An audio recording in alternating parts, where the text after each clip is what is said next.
अगर पूजा खंड काव्य का सारांश। इसको लिखने से पहले आप इसको समझ लीजिए और फिर आप इसको अपनी फैन नोटबुक में उतारना।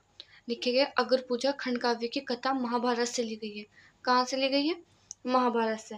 पहले आपको इतना वर्ड, सिर्फ वन टॉपिक याद रखना है, वन वर्ड कि महाभारत से क्या ली गई है? अगर पूजा। इतना याद हो गया। दूसरे नंबर पर आप याद करेंगे जिनके रचिता श्री राम बहोरी शुक्ल है। क्या है? राम बहोरी शुक्ल है। नंबर 2 पॉइंट याद होगा। पहला क्या? ये खंड काव्य कौन से लिया गया है? महाभारत से। और जो इसको लिखा है अगर पूजा को, उसका नाम क्या है? राम बहोली शुक्ल है। फिर लिखेंगे इनकी कथा को 6 सर्गों में बांटा गया है।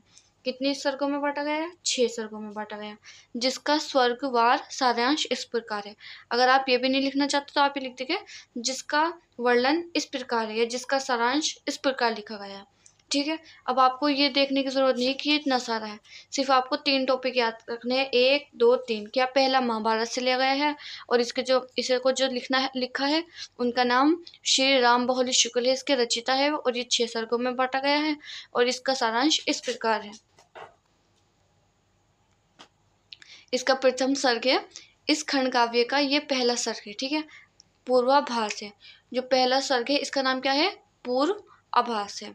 इस सर्ग में दुर्योधन द्वारा पांडवों का विनाश करने के लिए लाक्षागृह द्वारा पांडवों का विनाश करने के लिए में बचकर स्वयंवर कथा को पूर्ण करने का वर्णन है। द्रौपदी का विवाह 5 पांडवों से हो गया और धृतराष्ट्र विचार करके पांडवों को आधा राज्य देने हेतु सहमत हो गया। जो ये मैंने लिखा है ये गलत है, ये नहीं लिखेगा। क्या लिखेगा इसमें? इस खंड काव्य का ये पहला सर्ग पूर्वाभास है। इस सर्ग में दुर्योधन द्वारा पांडवों का विनाश करने के लिए लाक्षागृह में बचकर स्वयंवर कथा को पूर्ण करने का वर्णन है।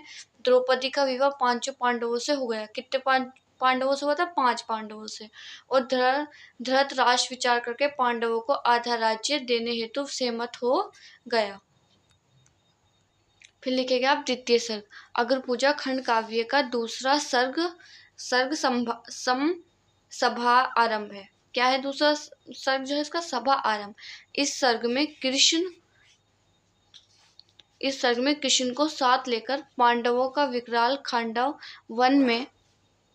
वन में पहुंचने तथा वहां पर इंद्रपुरी जैसे भव्य नगर बनाने का वर्णन है। इस क्षेत्र का नाम इंद्रप्रस्थ रखा गया था। क्या रखा गया था? इंद्रप्रस्थ रखा गया था। फिर आता है इसका तृतीय सर्ग। अगर पूजा खंड काव्य का तीसरा सर्ग आयोजन है। इस सर्ग में नारद जी द्वारा युधिष्ठिर को राजसूय यज्ञ करवाने की सत्य देने से लेकर युधिष्ठिर द्वारा चारों भाइयों को दिग्विजय करने के लिए भेजने का तथा दूसरा राजसूय यज्ञ की तैयारी शुरू करने का वर्णन है। ठीक है। फिर इसका चतुर्थ सर्ग है। अगर पूजा खंड काव्य का 5वां सर्ग अगर पूजा है। जब यज्ञ चल रहा था तभी भीष्म ने पूछा कि अगर पूजा का अधिकारी कौन है। सहदेव ने बताया कि श्री कृष्ण ही अगर पूजा के अधिकारी है।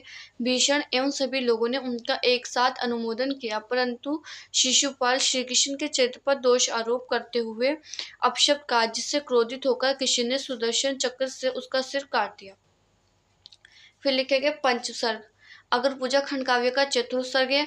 प्रस्थान है। इस सर्ग में राजसूय यज्ञ से पूर्व की तैयारियों का वर्णन है। दूर दूर से राजागण आए तथा कृष्ण को बुझाने के लिए अर्जुन स्वयं गए।